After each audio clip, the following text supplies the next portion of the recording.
Activity है। क्या समझते हैं इस तरह के वाक़यात को आप किस तरह से देखते हैं कि चिलास के अंदर जो ये वाक़या पेश आया है? ये क्लास का जो सानिया है इस पे बड़ा दुख हुआ है और मुझे बड़ा दिली अफसोस है। और इसमें अब तक कोई ऐसी हकीकत सामने नहीं आई है इसमें क्या वाकई में उस घर में कोई इस तरह की कोई क्रिमिनल्स थे नहीं थे, जो उन्होंने सीपीडी की पुलिस ने उसको छापा मारा और बगैर प्लानिंग के और बगैर किसी उसके किस तरह से उन्होंने जो है ये कार्रवाई की, जिसकी वजह से 5 कीमती पुलिस के जो नौजवान हैं जानों का नुकसान हुआ।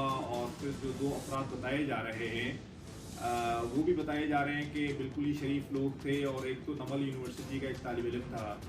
तो मैं समझता हूँ कि ये प्रॉपर प्लानिंग ना होने से और ड्यू डिलीजेंस न करने की वजह से ये सब कुछ हुआ है। इसकी पूरी तहकीकात होनी चाहिए और इसके जो ज़िम्मेदार जो ऑफिसरान हैं उनको मुअत्तल करके करार वाक़ई सज़ा दी जानी चाहिए, क्योंकि 7 कीमती जानों का ज़िया होना ये कोई मामूली बात नहीं है। तो हम उनके लिए दुआ करते हैं, अल्लाह ताला उनकी मग़फ़िरत फरमाए।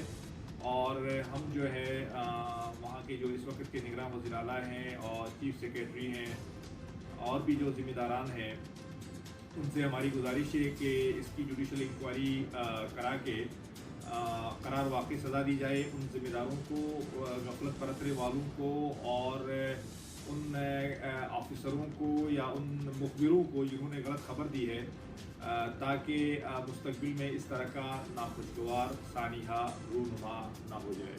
जैसे बरकतुल्लाह लोन साहब ने कहा कि इस मामले का जुडिशल इंक्वायरी होनी चाहिए और इस तरह के वाक़यात के रोकथाम के लिए अमली सतह पर इक़दाम होने चाहिए। बरकतुल्लाह लोन साहब, इस वक्त गिलगित बल्तिस्तान में निगरान हुकूमत चल रहे हैं। आपको पता है गिलगित बल्तिस्तान के अंदर 2020 में इंतखाबात भी होने हैं, लेकिन इलेक्शन कमिश्नर की जानिब से फौरी तौर पर इंतखाबी शेड्यूल का ऐलान कर दिया गया, ये सोचे समझे बगैर कि अब तक गिलगित बल्तिस्तान के अंदर जो वोटर लिस्टें हैं वो भी नहीं बनाई गई है, दीगर जो इक़दाम हैं वो भी मुकम्मल तौर पर जो है सामने नहीं आए। लेकिन उजलर में अचानक से इलेक्शन कमिश्नर ने जो साबिका सूबाई हुकूमत है उनके इख्तियारात मुंजमद कर दिए। उसके बाद एकदम से इंतखाबी शेड्यूल का ऐलान कर दिया गया, जो कि तनाज़े का शिकार हो गए। इस वक्त मामला अदालत में भी है और ये दोबारा जो है इलेक्शन कमिश्नर की जानिब से शेड्यूल को ख़त्म करने का भी ऐलान किया गया। अभी तक दोबारा शेड्यूल का सामने न आना, क्या समझते हैं यहाँ वजूहात क्या हो सकते हैं इसके जो अभी तक सामने नहीं आए? देखिए, ये इलेक्शन मुलतवी होने के हवाले से जो आंख मचोली चल रही है उस पर क्या बात की जाए। ये तो एक किस्म का जो है ना, मेरे हिसाब से तो गैर आइनी इक़दाम है, क्योंकि इनको इलेक्शन जो है वक्त पे कराना था, जो कॉन्स्टिट्यूशनल जो एक टाइम फ्रेम है। लेकिन चूँकि पीटीआई पूरे गिलगित बल्तिस्तान में इस वक्त ग्राउंड में ज़ीरो है, तो ये कोशिश में लगे हुए हैं कि थोड़ा सा टाइम खींच के टाइम लिया जाए और इनको कोई ग्राउंड, इनका ग्राउंड बनाया जाए सारे हल्कों में। तो ये तो एक किस्म का एक प्री प्लान जो है, एक वो है एक इशू इन्होंने बनाया हुआ है। तो मैं समझता हूँ कि इनकी ये जो जिस तरह से इसको इलेक्शन को पोस्टपोन करके ये समझते हैं कि मुख्तलिफ हल्कों में ये अपना ग्राउंड बना लेंगे, मैं नहीं समझता, क्योंकि वहाँ की अवाम की जो सोच है वो बड़ी जमहूरी है और उन्होंने एक अपना माइंड सेट बनाया हुआ है किस हल्के में किसको उन्होंने वोट कास्ट करना है। और पीटीआई का वैसे भी बहुत सारे मसाइल हैं वहाँ पर भी, ये मैं काफ़ी प्रोग्राम्स में कह चुका हूँ, मैं रिपीट करना नहीं चाहता। तो अक्सर हल्कों में इनकी तो वैसे भी ज़मानतें ज़ब्त होनी है और ख़ासतौर से भी जो गवर्नर ने एक इशू खड़ा किया हुआ है, उससे पहले इनकी आपस में जो धड़ेबंदियाँ हैं, गवर्नर का एक अलग धड़ा है, वहाँ का जो प्रेसिडेंट जाफर शाह है उनका एक अलग धड़ा है, और उसके अलावा जो शोनकर टनल जिसको प्लानिंग कमीशन में जो शामिल था नवाज शरीफ के दौर में, पीटीआई की गवर्नमेंट ने आते ही उसको भी हटा दिया है। इसके अलावा जो मेगा प्रोजेक्ट्स हैं गिलगित बल्तिस्तान के हवाले से, वो सारे फेडरल गवर्नमेंट ने इग्नोर करके साइडलाइन कर दिए हैं और गिलगित बल्तिस्तान को ओवरऑल ही साइडलाइन कर दिया है। इनको दिलचस्पी ही नहीं है वहाँ के हवाले से, वहाँ की डेवलपमेंट के हवाले से, वहाँ की सियाहत के हवाले से। तो इनको वहाँ पर तो इनकी तो मेरे ख्याल से सब ऑलमोस्ट सब हल्कों में ज़मानतें ज़ब्त होंगी, सिवाय चंद एक हल्के शायद भी वो 1-2 सीटें निकाल सकें। तो इलेक्शन को पोस्टपोन करने से या जो सारे हरबे इस्तेमाल कर रहे हैं, इसमें मुझे लगता है गवर्नमेंट को नाकामी होगी। बहुत शुक्रिया बरकतुल्लाह लॉन साहब। इस वक्त हमारे साथ सिकंदर जरीन भी मौजूद हैं। जरीन, बताइएगा, गिलगित बल्तिस्तान के अंदर अचानक से इलेक्शन कमिश्नर की जानिब से इंतखाबी जो शेड्यूल है उसका ऐलान करना, उसके बाद वापस लेना, मामला अदालत में पहुंच गए। आप क्या समझते हैं कहाँ पे गलती आ गई, कहाँ पे खराबी यहाँ पे सामने आ गई, जिसके बाईस जो इंतखाबात अगस्त में जो ऐलान किए गए वो नहीं हो सके? आप इलेक्शन कमिश्नर के जो इक़दाम हैं उसको किस तरह से देखते हैं कानूनी तौर पे, या फिर आप क्या समझते हैं गिलगित बल्तिस्तान के अंदर जो है इंतखाबात, क्या इसीलिए इसको जो है इंतखाबी शेड्यूल को दोबारा नज़रसानी करने के लिए वापस ले लिया गया कि इंतखाबी फहरिस्तें जो है वो मुरतब नहीं की गई थी और दीगर इक़दाम जो करने चाहिए थे वो नहीं किए गए थे, या फिर कोई और वजह हो सकते हैं? बताया जा रहा है कि मुख्तलिफ जो तजियाकार है या मुख्तलिफ हल्के इस हवाले से बातचीत कर रहे हैं कि गिलगित बल्तिस्तान के अंदर तहरीक इंसाफ जो है हुकूमत बनाते नज़र नहीं आ रहे हैं, इनके पास विनिंग कैंडिडेट्स की कमी है। ये पहले मरहले में मुख्तलिफ जो दीगर सियासी जमातें हैं उनसे विनिंग कैंडिडेट इलेक्टेबल्स को वहाँ से उठा के लेके आना चाह रहे हैं। जिस तरीके से हमने देखा गुज़श्ता दिनों चिलास समेत मुख्तलिफ मकामात से जो साबिका सूबाई हुकूमत के वज़रा या उनके जो इलेक्टेबल्स हैं उनको यहाँ लेके आए। आप क्या समझते हैं गिलगित बल्तिस्तान में इलेक्शन के जो इत्तेफाक की बुनियादी वजह है वो वाकई में जो इलेक्शन कमीशन की जानिब से जो इक़दाम करने चाहिए थे वो वजह है, या फिर तहरीक इंसाफ की इसमें आप मुदाखलत देख रहे हैं कि वो चाहते हैं इलेक्शन में थोड़ा बहुत जो है इल्तिवा आगे आ जाए, ये कुछ आगे चले जाए इलेक्शन ताकि ये तैयारी कर सके, इलेक्टेबल्स को लेके आ सके? क्या समझते हैं, क्या बुनियादी वजह है?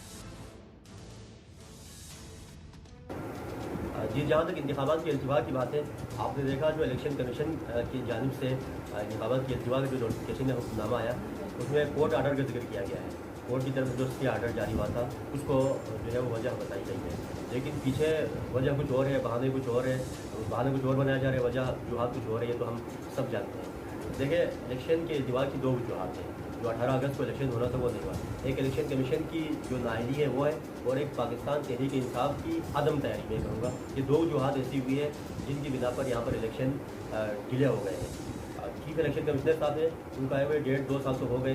उन्होंने जो वोटर लिस्टों की जो तरतीब का मामला था, ये तो डे बाई डे का काम है, इसमें किसी हुकूमत की इंस्ट्रक्शन की ज़रूरत नहीं है। इलेक्शन कमीशन एक खुद मुख्तार आज़ाद इदारा है, तो उनको ये काम जो है वो उसी वक्त सही कर देना चाहिए। तब तो हर 6 महीने बाद तो एक वोटर लिस्ट है उसको अपडेट होना चाहिए, उन्होंने ये काम नहीं किया, तो ये वो नहीं है। अच्छा, दूसरी बात ये, जब से इलेक्शन मुलतवी है उसके बाद से अब तक बज़ाहिर एक सेल बना दिया है, वोटर लिस्ट है और उनके ऊपर नज़रसानी के लिए, अपडेट करने के लिए, लेकिन कोई इस तरह इस धुंधली के साथ, उस तेज़ी के साथ काम नहीं हो रहा है जिस तरह होना चाहिए। मारीन से हमारी बात होती है तो उनका ये कहना है कि कम से कम 3 से 4 महीने चाहिए वोटर लिस्ट को अपडेट होने के लिए।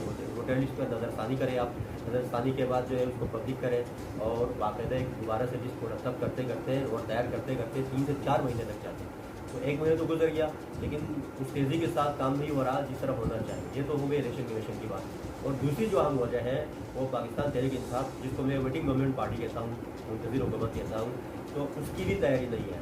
आप देखें, 24 हल्के हैं हमारी तहरीक इंसाफ से, जो मरकज़ में और सूबाई कैबिनेट है उसके अरकान जिनके रहनुमा जिम्मेदार हैं, उनसे भी बात होती है। तो तहरीक इंसाफ की तैयारी नहीं थी 18 अगस्त के हिसाब से, अब इस वक्त भी तैयारी नहीं है।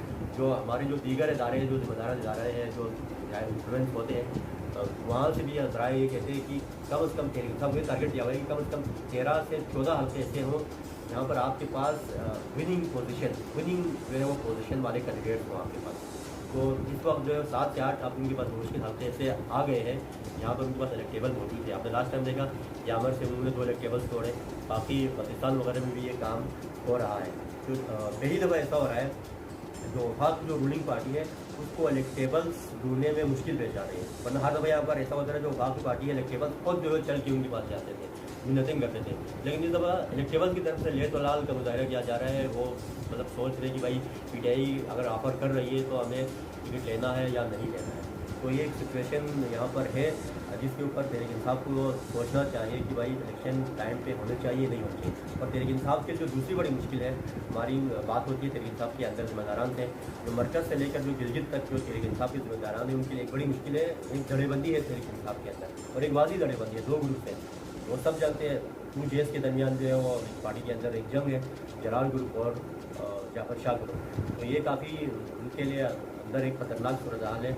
वज़ीर आला जाफर शाह का तो उन्होंने नारा लगा दिया था 1 साल का, लेकिन अब जाफर शाह के मुकाबले में और भी जो पार्टी के जो बड़े हैं उम्मीदवार हैं वो भी अपने आप को वज़ीर आला के तौर पर जो है वो पोर्ट्रेट कर रहे हैं, अपने अपने हल्कों में ये लोग बता रहे हैं। मज़ीद 3 कैंडिडेट ऐसे आ गए, उनका ये दावा है कि भाई पार्टी की नज़र इंतखाब हमारे ऊपर भी पड़ सकती है और हम भी वज़ीर आला के उम्मीदवार हैं। तो ये तो हो गई उनके पीटीआई के अंदर का जो मामला है ये। अब जो है अगर इलेक्शन अगर टाइम पे करना है, अक्टूबर के एंड तक, या हमें बताया गया था अक्टूबर के एंड तक या नवंबर में अगर इलेक्शन करना है, तो एक तो इलेक्शन कमीशन को अपनी जिम्मेदारियाँ पूरी करनी चाहिए। जो वोटर लिस्ट का मामला है उसको देखना चाहिए और वोटर लिस्टें जो है वो जितनी जल्दी मुमकिन हो सके उसको मुरतब कर देना चाहिए, अपडेट कर देना चाहिए।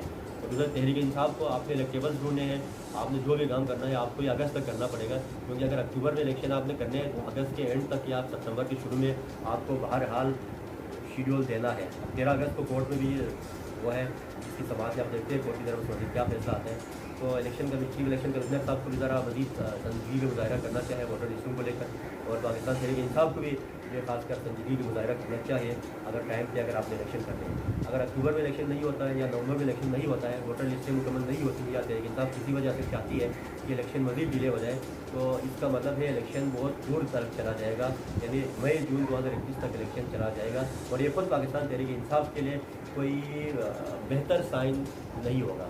यानी कि जून 2021 में इलेक्शन होने का मतलब है कि उस वक्त वफाक की हुकूमत जो है वो अपने 3 साल जो है वो पूरे कर चुकी होगी और मज़ीद उसके बाद सिर्फ 2 साल जो है वो रहेंगे उसके बाद। तो ये तहरीक इंसाफ के ज़िम्मेदारान मेरे ख्याल है उस बात को समझते भी हैं। आप उनको चाहिए जहाँ पर आपको इलेक्टेबल्स चाहिए, जहाँ इलेक्टेबल्स ढूंढें या जिस तरह से आपने अपनी तहरीक करनी है, अपने नज़रियाती कानून का आगे लाना है, जो भी आपकी इंतखाबी स्ट्रेटजी होगी उस हिसाब से आप जो है वो इलेक्शन को कम से कम मज़ीद जो है वो पेंडिंग पे ना लेके जाए। इलेक्शन को टाइम पे करने की ये तो बुनियादी तौर पर तो इलेक्शन कमीशन की जिम्मेदारी हमने जैसे जिक्र किया, लेकिन बहरहाल तहरीक इंसाफ भी कहीं ना कहीं जो है वो